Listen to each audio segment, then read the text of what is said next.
Hi guys, good morning. Kakagising ko na.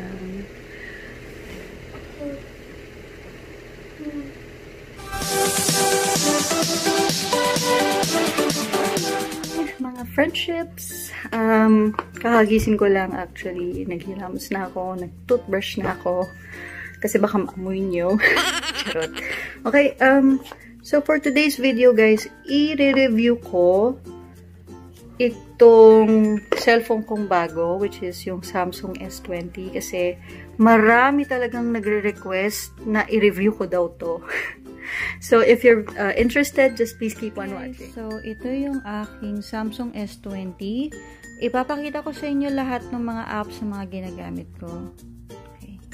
Okay, so let's now begin. Alright, so meron akong Bixby. Ito yung camera na kapag tinapat mo sa isang product, kunwari Japanese siya or Korean, ita-translate niya yun for you in English.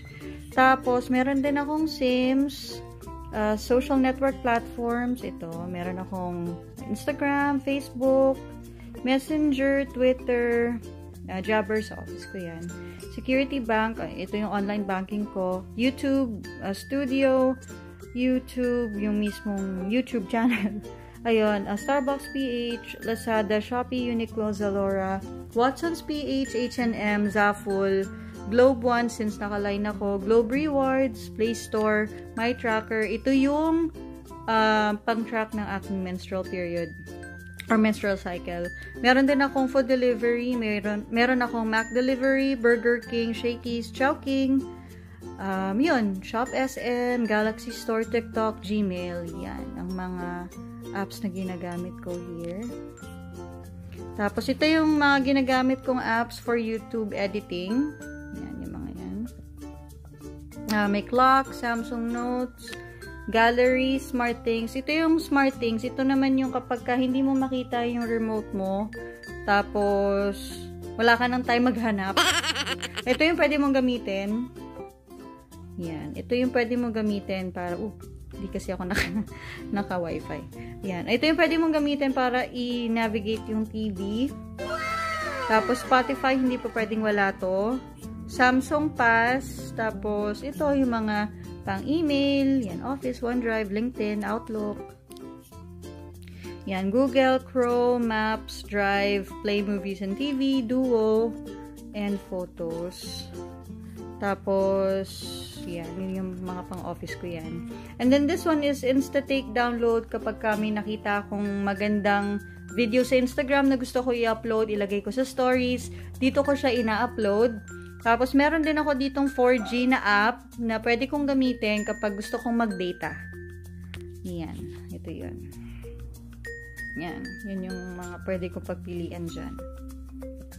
Yan guys. Ito lang naman yung meron ako dito. Ito, contacts. Meron akong Google. May camera ako dito. Meron akong messaging. Yan. Yan lang guys. At saka weather din pala. Para ma-track ko yung weather natin. Yan. Yan lang naman. At saka, regarding this phone, sobrang gaganda talaga ng mga themes. Punta tayo sa themes. Ang dami kong na-download na bago. Kasi, teka, on ko lang muna yung wifi saglit. Yan. So, silent ko na lang. Try again. Punta tayo sa My Stuff. Ito yung mga na-download ko, guys. Ang ganda. Ang cute ng mga themes. Ito yung mga may price, pero naka-slash yung price. So, free lang siya. Yan yung mga Ang ganda nitong background na to kasi pongkan yung kulay. Ang cute. Ang ganda-ganda talaga. Sobra. Ayan. So, yun guys. Ito lang naman yung phone ko. Samsung S20. Nakuha ko siya sa Globe since naka-line ako. Tapos, yan. Ito siya.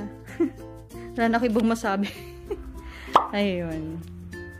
Hi guys, thank you so much for watching, and please don't forget to like, share, and subscribe, and also click the notification bell para ma-notify din kayo sa mga susunod ko mga i-post na videos. Thank you! Bye!